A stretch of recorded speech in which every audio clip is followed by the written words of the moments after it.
경제 현안을 보다 쉽게 풀어보는 경제 읽기 시간입니다. 네, 다양한 경제 이슈들 김대호 경제학 박사와 짚어보겠습니다. 안녕하세요. 네. 안녕하십니까, 박사님. 반갑습니다. 오랜만에 뵙습니다. 네, 반갑습니다. 자, 우선 이 얘기 먼저 해보고 싶어요. 대한상위 기업인들이 미국 상무장관과 면담을 했어요. 그리고 여기서는 대미 투자 관련된 이야기들이 많이 오갔다고 하는데 어떤 내용들입니까?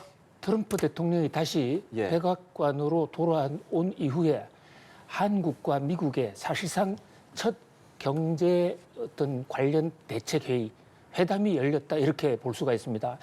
현재 우리는 이 내부적으로 계엄령과 탄핵 정국에서 대통령 권한 대행밖에 없기 때문에 그 정부 인사 대신 대한상위 최태원 회장을 비롯한 기업 관계자 수십 명이 워싱턴을 방문을 했고요. 그렇죠. 여기서 새로 인준이 된 러터닉 미국 상무장관과 만났습니다. 이 만남 자체도 상당히 힘들게 성사가 됐습니다. 다른 나라는 아직도 지금 상견례를 하지 못하고 있는데 우선 만났다는 것만으로는 상당히 반가운 일입니다. 대화를 해야 특히 트럼프 대통령은 대화를 하면 충분히 설득도 할 수 있는 이런 어떤 스타일이기 때문에 러터닉 장관을 만났다. 특히 러터닉 장관은 트럼프 대통령 정부의 제2기 인수위원회 공동위원장이기도 하고 개인적으로 뉴욕에서 어릴 때 만난 트럼프 대통령의 소꿉 친구이기도 합니다. 그렇죠. 그런 만큼 우리의 상황을 설명하는데 좋은 기회였다. 다만 이 트럼프 장관의 경제 참모라고 할 수 있는 이 러터닉과 우리의 최태원 회장 등 재벌 총수들과의 만남에서 어떤 구체적인 합의 사항이 나온 것은 아니고요. 오히려 이제 미국 상무장관이 10억 달러 이상을 투자하면 아주 적극적으로 돕겠다. 10억 달러 1조입니다. 기업별로 한국 전체가 아니고 한 기업마다 10억 달러 이상 투자하면 통관도 막아주고 세금도 깎아주고 환경평가도 하지 않겠다. 자, 이 얘기가 마치 잘못 전달이 돼서 10억 달러 투자 안 하면 보복하겠다. 이렇게 일부 언론에 보도가 되게 되는데 그것은 사실이 아니고요. 다만 10억 달러를 투자하면 잘해주겠다. 적게 하면 거기에 대해서는 좀 서운하게 생각할 수는 있겠죠. 그런데 마침 미국 정부에서 10억 달러 패스트트랙 정책이라는 게 나와서 우리나라뿐만 아니라 전 세계를 상대로 10억 달러 이상 투자하는 나라에 대해서는 적극적으로 미국 정부 차원에서 도와주자는 프로젝트가 나왔고 그 패스트트랙 제도를 한국이 좀 적극적으로 활용하라. 이런 러터닉이 한국에 강력하게 권고했다 이렇게 볼 수 있습니다. 예, 그러니까 10억 달러를 좀 적극적으로 지원해라라는 그런 이야기가 오고 갔다라고 볼 수 있는데 한국의 자동차 부품의 대미 수출액이 지난해 역대 최고치를 기록을 했습니다. 그런데 올해 트럼프 행정부가 출범을 했는데 이 기조를 올해도 좀 유지할 수 있을까요? 그렇습니다. 우리 자동차 부품 효자 산업입니다. 자동차에는 부품이 한 10,000개 정도 들어가는데요.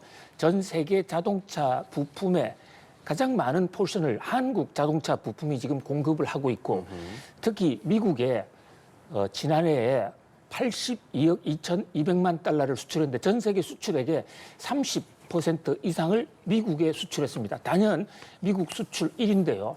현재 자동차 부품은 한미 FTA 협정에 따라서 관세가 제로입니다. 그런데 트럼프 대통령이 지금 자동차에 대해서 관세를 때리겠다라고 얘기를 하고 있고요. 또 자동차는 미국의 국가 기관 산업이기 때문에 상당히 신경을 쓸 테니까 혹시 한국 자동차 부품에 대해서 관세를 때리지 않나. 만약에 때린다면 중소업체들이 많은데 이거 어떡하나라는 상당히 긴장감이 흐르고 있습니다. 특히 미국 자동차 부품 수출이 늘어났다는 얘기가 언론에 크게 보도되면 될수록 트럼프 대통령의 심기가 좀 불편해질 수도 있지 않습니까? 한국이 이렇게 많이 수출해? 좀 손 좀 봐야 되겠냐 이런 생각을 야기할 수 있기 때문에 매우 조심스러운 입장이긴 합니다. 그러나 8년 전에도 이런 일이 있었는데 당시에 자동차 부품에 대해서 미국이 공격적으로 나오고 관세를 때렸을 때 한국보다는 중국이 훨씬 더 큰 타격을 받았습니다. 지금도 중국에 대해서는 60%까지의 보복 관세를 지금 미국이 예상을 준비하고 있거든요. 그래서 경우에 따라서는 우리가 중국 보복에 대한 반사 이득도 받을 수도 있는데 물론 길고 짧은 것은 대봐야 압니다. 현재로서는 최악의 상황을 가정하고 자동차 부품에 대해서도 좀 신속한 정보 유통과 관세를 최소화할 수 있는 좀 솔로몬의 예. 지혜가 필요한 상황으로 보여집니다. 예. 박사님 그럼 자동차 말고 반도체 업계는 좀 어떻겠습니까? 반도체 막 관세 굉장히 많이 얘기하고 있잖아요. 예, 트럼프가. 반도체는요, 4월 1일부터 25% 플러스 알파를 때리겠다. 어허. 지금 이렇게 주장하고 있는데요. 사실 반도체는 상대적으로 저는 우리나라의 비교 우위가 상당히 높기 때문에 미국이 지금 엄포는 놓지만 그렇게 세게 때리지는 못할 것으로 봅니다. 왜냐하면 지금 전 세계 메모리 반도체의 75% 이상을 한국이 생산을 하고 있는데 그렇죠. 한국에 대해서 타겟을 해서 관세를 때린다 그러면 미국 기업들이 반도체를 활용해서 산업 발전하기 굉장히 어려울 것이고요. 또 이게 40년 전에 미국이 바로 반도체 수입을 더 싸게 하기 위해서 전 세계를 상대로 반도체에 대해서는 절대 관세를 때리지 말자는 세계 협약을 지금 체결해 놓고 있습니다. 그 협약이 완전히 지금 엄존, 현재도 유지가 됩니다. 그렇기 때문에 협상하는 과정에서 뭐 상당수 좀 조정이 될 가능성이 있는데 트럼프 대통령의 주 전략은 반도체를 미국에 가서 생산하라. 여기에 방점이 찍혀 있고요. 또 바이든 정부 때 우리가 엄청난 양의 보조금을 받으면서 미국의 생산 공장을 늘리기로 했는데 그 보조금 좀 줄이자. 이런 다양한 반도체 관세 뒤에는 오히려 반도체를 지렛대로 한 트럼프 대통령의 반도체 굴기 전략이 숨어 있기 때문에 이에 대해서도 우리가 좀 공격적으로 또 효과적으로 대책을 좀 세울 필요가 있을 것으로 보여집니다. 네, 그러니까 자동차나 반도체 등 어떤 미국의 관세 조치에 대해서 우리나라도 좀 대응책을 세워야 될 것 같은데 이 어떤 최소화, 피해를 최소화하고 성과를 좀 얻으려면 우리나라 어떻게 해야 되겠습니까? 그렇습니다. 굉장히 중요한 지적을 꼭 집어주셨는데요. 트럼프 대통령 취임 한 달 된 정치 행사에 가서 나는 관세 대통령이다. 관세로 미국에 돈을 엄청나게 벌겠다 이러면서 관세가 장난이 아니라 실제로 미국 경제에 큰 이득을 줄 것이다. 거꾸로 얘기하면 세계 경제에 타격을 줄 것이다. 예. 그리고 전쟁은 아직 시작하지도 않았다. 한번 기대해보라. 이렇게 얘기를 해서 전 세계 지금 공포의 대상으로 몰아가고 있는데요. 자, 그런데 이 트럼프는 근본적으로 관세 전쟁을 하겠다는 생각은 없어요. 관세를 빌미로. 왜냐하면 관세를 때리면 그것이 미국 소비자들이 물어야 되고 미국의 물가가 올라가는 이런 미국도 큰 희생을 감수해야 되거든요. 그래서 관세 카드로서 어떤 의도하는 미국의 전략을 관철시키겠다. 이른바 손자병법에서 얘기하는 성동격서 전략. 왼쪽을 때리면서 사실은 오른쪽을 얻는 그런 전략인데요. 사실 우리나라가 미국에 대해서도 비교적 우위를 갖고 있는 경제학에서 말하는 비교 우위를 갖고 있는 분야가 상당히 많이 있습니다. 예. 이를테면 대표적으로 배 만드는 조선인데요. 지금 미국에 배가 부족해요. 중국과의 패권 전쟁을 하면서 군함도 만들어야 되는데 지금 미국에는 배를 만들 수 있는 시설이 거의 없습니다. 그렇다고 미국이 중국에 부탁할 수도 없고 바로 이런 대목에서는 한국의 협조가 없으면 미국의 해군 장비 근대화가 안 됩니다. 그러니까 우리가 줄 것은 주고 받을 것은 받는 이런 레버리지 전략이 필요한데요. 최태원 대한상의 회장은 이번에 러터닉 장관을 만난 자리에서 6가지 분야를 제시했습니다. 조선, 에너지, 원전, AI, 반도체, 모빌리티, 여기는 한국의 경쟁력이 더 높다. 이 부분에서 미국과 전략적 협의를 하자. 뭐 이 대목도 미국이 이 부분에서 한국의 도움을 받아서 미국의 경쟁력을 키울 수 있다면 좀 받아줄 수도 있지 않느냐. 그런 면에서 턴키 베이스 하나하나만 싸우지 말고 우리의 장점과 미국의 단점 이것을 같이 연결하는 어떤 유니버설한 전략이 필요한 것으로 보여집니다. 그러니까 트럼프 대통령이 취임한 것을 무조건 리스크로 보기보다는 또 기회로 치환해야 한다는 말씀으로 좀 들리기도 그렇습니다. 합니다. 기회는 충분히 있습니다. 그렇죠. 예. 근데 트럼프 대통령 지금 되고 나서 시장들 쭉 봤을 때 진짜 많이 오른 게 금이잖아요, 금. 그러니까 안전자산이기 때문에 더 많이 올랐는데 올해 뭐 얼마나 올랐는지 그리고 투자하시는 분들 지금 박사님 말 굉장히 궁금해하실 것 같습니다. 예, 지금 굉장히 핫한 요즘 금값이 연일 폭등입니다. 그러니까요. 온스당 3,000달러를 지금 호흡이 오르내리고 있는데요. 원래요, 71년도, 1970년도에 당시까지만 해도 미국이 달러를 금에 무조건 바꿔주는 금 태환 제도를 했는데 그때 이 금의 가격이 온스당 35달러였습니다. 그럼 그때 금을 그대로 갖고 있다면 지금 거의 8배 정도로 올랐거든요. 그러니까 달러도 올랐지만 금은 달러에 비해서 8배를 올랐단 말입니다. 예. 왜 이렇게 금값이 오르느냐? 자, 한마디로 트럼프가 관세 폭탄을 때리면 예. 미국의 물가가 올라갑니다. 관세는 미국 사람들이 내는 거예요. 그러니까 미국 사람들이 불안해서 금을 지금 사 모으는 겁니다. 그러니까 아이러니컬하게도 트럼프의 관세 정책이 지금 금값을 폭등시켜서 전 세계 금 전쟁을 야기하고 있는 상황인데요. 예. 그다음에 두 번째 요인은 중국 시진핑 국가주석입니다. 시진핑 국가주석도 트럼프 온 것을 계기로 미국과 한판 경제 전면전을 할 생각을 갖고 있는데요. 그동안에 무역 흑자로 번 돈을 중국은 미국의 국채를 샀거든요. 국가 채권을 사서 보유했는데 이게 미국만 오히려 도와주는 것에 최근에는 오히려 미국 국채를 팔고 그 돈으로 금을 사 모읍니다. 그래서 금을 사 모으면 중국의 금 보유고가 늘어나면 중장기적으로 중국의 위안화가 달러화를 제치고 세계 기축통화가 될 수도 있어요. 시진핑 국가주석이 여러 자리에서 미국의 달러에만 기축통화를 맞도록 하는 것은 너무 불공평하다. 예. 우리 위안화도 기축통화되자 이러거든요. 그래서 시진핑 국가주석과 트럼프가 양쪽에서 지금 금값을 올리고 있다. 예. 이렇게 볼 수가 있습니다. 예. 말씀하십시오. 네. 예. 그런데 이게 금값이라는 것은 또 일방적으로 오르거나 일방적으로 떨어지지는 않습니다. 산이 높으면 골이 깊다 이런 속담도 있는데요. 많이 올라가면 너무 오른 거 아니냐고 이식 매물, 차익 매물도 나올 수가 있기 때문에 예. 투자는 굉장히 조심해야 되는데 특히 금값이 떨어질 수 있는 요인도 사실상 잠복에 있습니다. 그 하나가 미국 트럼프 대통령이 만약 관세 정책을 세게 안 밀고 가면 금값이 크게 떨어질 가능성이 있어요. 거기다가 또 하나 트럼프 대통령은 미국 달러를 어떤 일이 있든지 간에 세계 기축통화로 만들어야 되는데 그러면 미국이 어느 정도의 금을 보유해야 되는데 국제 금값이 너무 많이 오르면 미국도 금 사재기 하는데 국가가 부담이 될 수 있기 때문에 금값이 궁극적으로 많이 오르는 것을 트럼프 대통령은 그렇게 원치 않아요.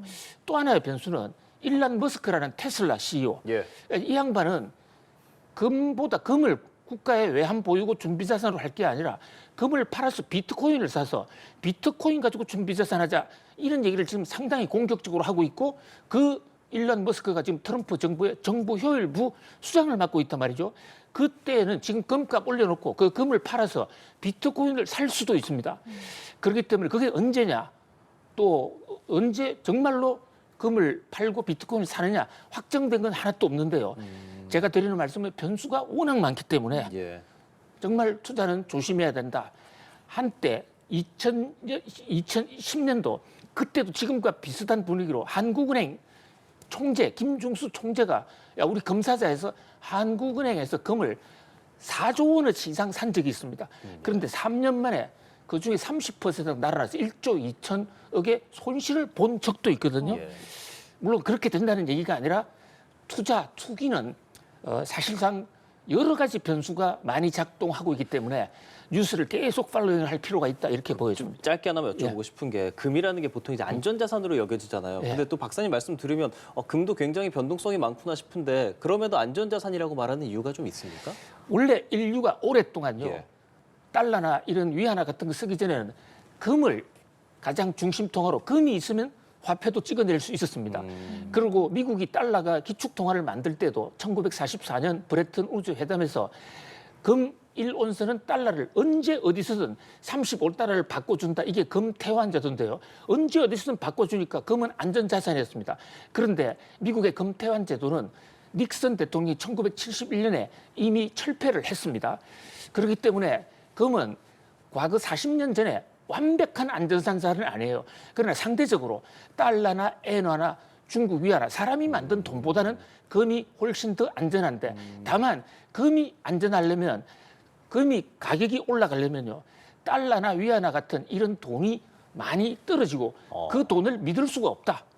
무역 전쟁이 심해진다. 이러면 금값은 올라갈 가능성이 굉장히 높습니다. 예, 이런 가운데 한국은행이요 내일 수정 경제 전망치와 기준 금리를 발표를 합니다. 이 금리 인하될지 많은 분들이 관심인데 어떻게 전망하십니까? 예, 한국은행이 지난 1월 달에는 금리 인하를 쉬어가서 그냥 동결을 해버렸는데요. 이번 달에는 금리 인하할 가능성이 상당히 높다고 봅니다. 예. 현재 채권 전문가들은 거의 95% 이상이 한국은행이 금리를 내릴 것이다. 왜냐? 현재 지금 우리 경제가 미국 경제는 굉장히 좋은데 말해서 한국 경제 여러 가지로 좀 부정적인 측면이 많이 있습니다. 특히 소비가 잘 안 되죠. 예. 트럼프 관세 때문에 수출 투자도 조금 어려움. 특히 계엄령 정국이나 탄핵 정국 속에서 그 민간의 소비가 급격히 줄었습니다. 또 건설 투자 안 되죠. 그러다 보니까 금리를 내려서라도 경기를 좀 부양하자는 그런 세력들이 힘을 받는다. 자, 지금 내일 한국은행이 그 경제 전망을 발표한다고 말씀하셨는데요. 예. 그게 하나의 관전 포인트입니다. 한국은행이 현재 예상으로는 하는 블로그나 또는 전문가들의 예상을 보면 예. 그 올해 경제 성장률을 1.6에서 1.7로 제시할 가능성이 있는데요. 한 달 전만 해도 한국은행은 올해 1.9% 성장할 것으로 보았거든요. 한국은행은 직접 돈을 만지고 있기 때문에 시중 경제 돌아가는 것에 대해서 어느 기관보다도 가장 신속하게 정확하게 잘 알고 있습니다. 그렇다면 성장률 전망을 낮춘다는 얘기는 그만큼 우리 경제가 어렵다. 그러면 금리를 낮출 가능성에 방점이 찍히는데요. 다만 지금 환율이 탄핵 정국이나 트럼프발 관세 때문에 안심을 할 수 없는 자칫 잘못하면 미국은 금리를 안 내렸지 않습니까? 근데 한국만 금리를 내리게 되면 격차가 더 커지잖아요. 더 격차가 돼서 우리 돈 가치가 떨어질 수 있기 때문에 아마 오늘 밤에 이창용 한국은행 총재를 비롯해서 한국은행 금통위원들이 자 환율이냐 경기냐 요 사이에 굉장한 고민을 할 것으로 보여집니다. 그러니까 결국에는 우리 경제가 좀 잘 살아야 되지 않겠습니까? 지금 그럼 해외에서는 우리 경제 성장률 같은 거 어떻게 전망하고 있어요? 예, 지금 충격적으로 해외 투자 은행들 보고서가 계속해서 낮아지고 있는데요. 특히 지난해 말부터 계속 한국 경제 종전보다 더 안 될 것이다 얘기가 계속 나오고 있고 또 같은 기관에서도 경제 전망을 하향 조정하는 상황입니다. 예. 현재 한국 올해 1%밖에 성장을 못할 것이다라는 그런 아주 충격적인 보고서도 나왔습니다. 영국의 캐피탈 회사라는 CE라는 소에서 1.0으로 전망했는데요. 현재 뭐 전 세계 IB 은행들, 이게 투자 은행들입니다. 이 투자 은행 평균을 보면 올해 한국은 1.6% 정도 성장할 것이야. 라는 것을 평균을 잡을 수가 있습니다. 이게 불과 몇 달 전에 2.0이었거든요. 그러니까 상당히 지금 줄어든 것이죠. 네. 여기서 좀 더 안 내려갔으면 좋겠는데 상당히 지금 어떤 백척 간두에 서 있다 이렇게 볼 수 있겠습니다. 마지막 질문입니다. 해외 주요 기관들에서 우리 경제 성장률을 좀 그렇게 전망하는 것도 그렇고 사실 소비 심리가 많이 위축된 것도 사실이에요. 이제 정치적 상황이 조금 안정될 수 있는 가능성을 하느는 얘기하던데 뭐 앞으로 이런 소비 심리를 회복시킬 방안이라든지 경제 방안 같은 것들 어떻게 좀 전망하시는지요? 예, 경제가 제일 싫어하는 것은 바로 불확실성입니다. 앞으로 어떻게 될지 모르겠다 이러면 투자 안 하고 소비 안 하거든요. 사실 지난 12월 달부터 이어진 계엄령 사태나 탄핵 정국 속에서 한국의 한 치 앞을 안 둬 혼미 상태가 되면서 소비 심리가 굉장히 악화됐는데 자 최근에 2월 소비 심리가 또 이제 슬슬 반등하고 있습니다. 예. 이것은 뭐 탄핵이 되느냐 안 되느냐 이런 정치적인 사안을 말씀드리고 싶지는 않고요. 시장에서 경제적 측면에서는 한국이 어떤 방향이든 법치주의에 따라서 법 질서대로 어느 정도 방향을 잡아 나가고 있구나. 거기에 대한 국제사회의 신뢰, 불확실성 해소가 조금씩 되어가고 있는 그런 상황인데요. 3월 달이 상당히 변수죠. 만약에 이게 어떤 여러 가지 정치적인 어떤 이슈들이 합리적으로 잘 해결된다면 우리 경제 다시 좀 올라갈 수도 있다. 그런 면에서 이 봄과 함께 기대도 해 봅니다. 알겠습니다. 경제 이슈들 오늘 김대욱 경제학 박사와 함께 이야기 나눠봤습니다. 고맙습니다. 감사합니다.